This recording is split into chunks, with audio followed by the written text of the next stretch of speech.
Hallo julle en welkom by die volgende episode in Koffie vir jou siel. Die titel vir vandag is Die brug tussen die venster en die straat en hierdie is episode 19 in die tema Die kriewelrige kerk.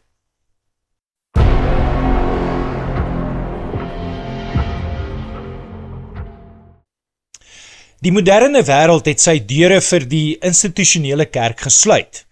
Nie omdat mense noodwendig teen God is nie, maar omdat hulle doodmoeg is vir die skynheiligheid. Hulle is oorlaai met mediaberigte van skandale, teologiese kompromieë en voorspoedpredikante wat weelderige leefstyle ten koste van hul gehore najaag. Wanneer ons dan probeer om hierdie siniese generasie met flou gemaklike uitnodigings na ons geboue te lok, sien hulle dit onmiddellik as 'n stryk. Hulle vermoed ons motief is bloot om die kerkbanke te vul en die kollektemaandjie aan te vul. As ons die mure van hierdie agterdog wil afbreek, moet die kerk sy binneste gemaksone permanent verlaat. Dit is tyd om die inisiatief te neem en die markplein te betree, sonder om enigiets terug te verwag. Nie eens met die verborgde agenda om mense in ons kerkbanke te kry nie. Ware transformasie vind plaas wanneer die wêreld nie meer na 'n geslote organisasie kyk nie, maar 'n lewende, tasbare gemeenskap teekom, wat die liefde van die Here Jesus onvoorwaardelik in die stof van die alledaagse lewe demonstreer. Die sleutelvers vir vandag kom uit Filippense 2 vers 14 tot 16. Doen alles sonder kla of teepraat. Sorg dat julle bo alle verdenking staan en opreg bly, onberisplike kinders van God, te midde van ontaarde en korrupte mense. Tree onder hulle op as ligdraers in die wêreld, deur die woord van die lewe uit te dra. Die oordenking vir vandag, wanneer die wêreld die kerk herinner aan sy roeping. Die diepgewortelde sinisme van ons tyd dwing die kerk tot 'n radikale heroorweging van sy metodes. Omdat mense vooraf wantrouig is teenoor georganiseerde godsdiens, moet ons die uitgaan kultuur as 'n primêre leefstyl herstel. In plaas daarvan om hulpbronne te spandeer om mense na ons geboue te lok, moet ons die rykdom van die evangelie direk na hulle toe neem. Dit beteken dat ons die eise van die kultuur met radikale integriteit moet ontmoet, sonder om te verwag dat die wêreld volgens ons reëls moet speel voordat ons hulle bedien.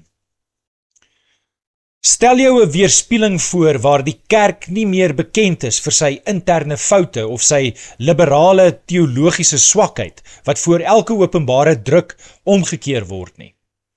Stel jou voor as die samelewing ons ken as 'n gemeenskap wat die hongeres voed, die naaktes klee, seksuele reinheid handhaaf en die onderdruktes met morele moed verdedig.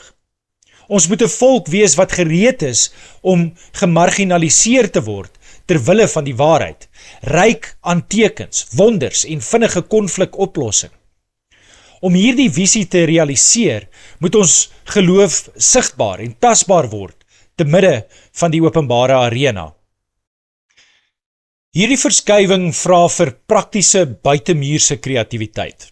In plaas daarvan om die jaarlikse kersproduksie binne die kerkgebou te hou, moet ons dit na die plaaslike winkelsentrums neem. In plaas van 'n eksklusiewe toer by ander kerke, behoort 'n Christelike orkes die koffiehuise en tronke te teiken. Pleks van 'n interne koekverkoping, kan gelowiges lekkernye bak en dit gratis in die woonbuurte weggee, of gebedskamers in openbare areas oprig. Selfs ons digitale voetspoor moet verskuif. Moet die video's net op Christelike platforms soos GodTube laai nie, maar op platforms soos YouTube, waar die ongelowige dit kan vind.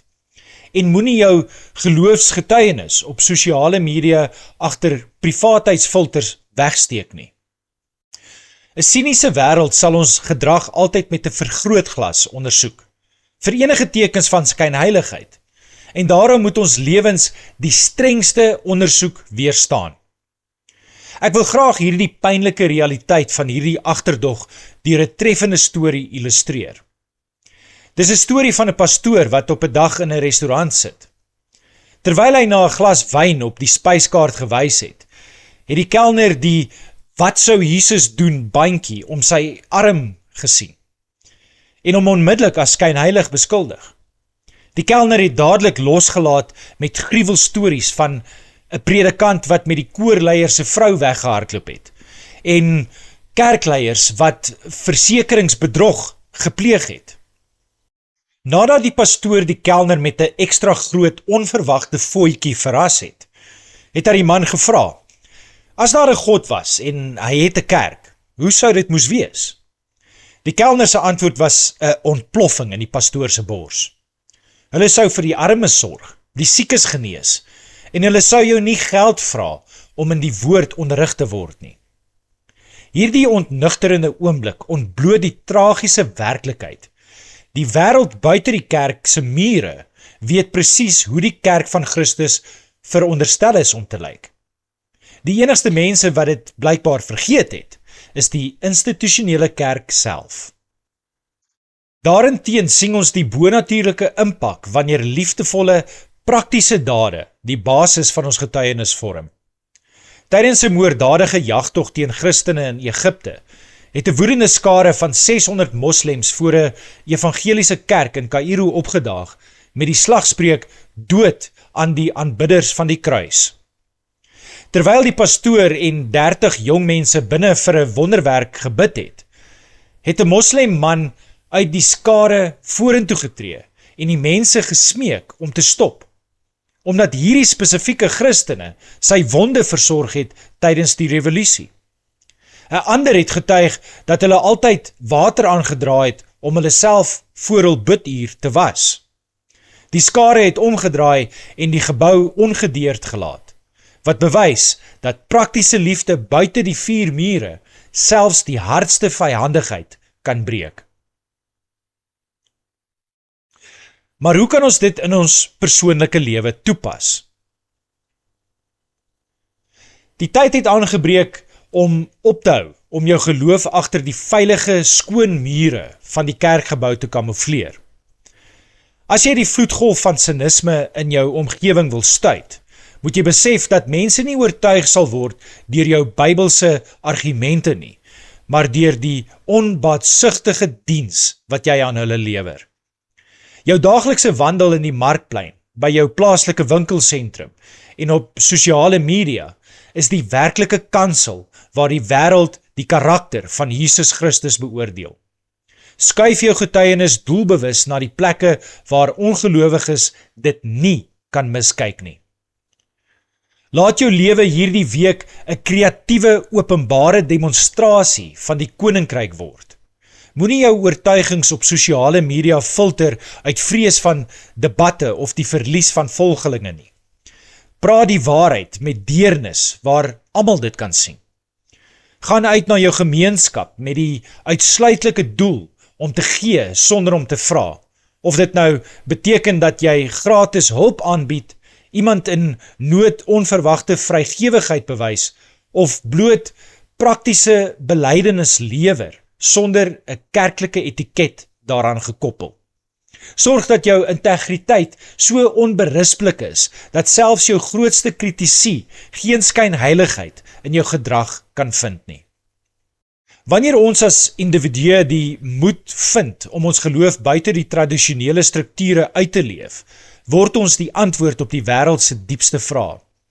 Die kelner in die restaurant en die vyandige skare op die straat herken die egtheid van Christus, die oomblik wanneer sy liggaam begin funksioneer soos hy dit bedoel het. Stap vandag doelbewus oor die drempel van jou gemaksone. Maak jou hande vuil in die openbare arena en wees die stralende lig wat die sinisme van hierdie geslag permanent verdryf. Kom ons bid saam. Here my God, ek bely dat ek u lig te dikwels binne die veilige mure van die kerkgebou gehou het, uit vrees vir die ondersoek en die sinisme van 'n ongelowige wêreld. Ek het my skuldig gemaak aan 'n private, gemaklike godsdiens wat niks van my openbare reputasie eis nie. Vergewe my waar my eie foute of skynheilige gedrag van die institusie gemaak het dat u naam deur die modder gesleep word. Ek wil vandag die inisiatief neem en die mure van my isolasie permanent afbreek. Here Jesus, gee my die nodige kreatiwiteit en morele moed om u evangelie op openbare en onkonvensionele maniere te leef. Laat my dade van liefde en vrygewigheid so sigbaar te midde van die gemeenskap wees, dat selfs die mees hardnekkige kritisie u teenwoordigheid sal moet erken. Maak my lewe 'n onberispelike getuienis wat die toets van skynheiligheid met vleiende vaandels deurstaan. Ek wil uitgaan na die winkelsentrums, die strate en die digitale platforms om bloot te dien, sonder om enigiets terug te verwag. Vervul ons as u lewende liggaam met die tipe integriteit wat selfs die woedende skares van hierdie wêreld kan stilmaak. Help my om die armes te versorg, die stikkendes te bedien en u woord gratis en onvoorwaardelik met almal te deel. Mag ons ophou om 'n show aan te bied en self die egte, kragtige prentjie word waarna 'n strewende geslag smag. Laat u koninkryk vandag tasbaar deur my openbare optrede deurbreek. In die naam van Jesus Christus bid ek dit. Amen. Ons kan ook verder uit die skrif leer om ons meer te bemoedig in vandag se oordeenking. Die eerste vers kom uit 1 Petrus 2 vers 15. Dit is die wil van God, dat julle deur goed te doen 'n einde sal maak aan die kwaad wat mense sonder begrip uit onkunde praat. Hierdie gedeelte skakel direk met die oordeenking se fokus op die hantering van 'n siniese wêreld wat die kerk voortdurend vir skynheiligheid ondersoek. Petrus verduidelik dat die mees effektiewe verdediging teen openbare kritiek en die skandale wat ons naam deur die modder sleep, nie ingewikkelde media veldtogte is nie, maar die onmiskenbare krag van ons daaglikse goeie dade. Dit herinner ons daaraan dat wanneer ons aktief die gemeenskap ingaan om te dien, ons die monde van ons grootste teenstanders deur tasbare integriteit toesnoer. Die volgende vers kom uit Matteus 10 vers 8. Maak siekes gesond, wek dooies op, reinig melaatses en dryf bose geeste uit. Julle het dit verniet ontvang, gee dit ook verniet. Hierdie kragtige opdrag van Jesus aan sy disippels vorm die presiese teologiese bloudruk vir die radikale, onbaatsigtige bediening buite die 4 mure, waarna die kelner in die restaurant smag. Dit leer ons dat die genade en die krag van die koninkryk nooit as 'n kommersiële produk of 'n middel tot eie gewin hanteer mag word nie, maar gratis en doelbewus uitgedeel moet word. Deur sonder bybedoelings na die mense toe te gaan, demonstreer ons die ware, onvoorwaardelike karakter van die Hemelse Vader. En dan die laaste vers kom uit Kolossense 4 vers 5. Tree met wysheid op teenoor die mense wat nog buite die gemeente is. Maak die beste gebruik van elke geleentheid. Paulus beklemtoon in hierdie vers die dringende noodsaaklikheid van doelbewuste eksterne betrokkenheid wat in skerp kontras staan met 'n ingekeerde kom-kyk mentaliteit. Die teks daag ons uit om ons daaglikse skedules en openbare interaksies in die winkelsentrums, werksplekke en markpleine as strategiese geleenthede vir die koninkryk te beskou. Dit verduidelik dat ware disippelskap vereis dat ons met uiterste wysheid en integriteit teenoor nie-gelowiges optree, sodat elke openbare oomblik 'n brug kan word wat mense van sinisme na lewende hoop lei. Dankie dat jy na vandag se boodskap geluister het. Lewer gerus jou kommentaar op hierdie plasing en onthou om dit met soveel mense moontlik te deel. Mag jy 'n vreugdevolle dag hê. Mag die Here jou seën. Ons gesels weer tot volgende keer. Shalom, shalom.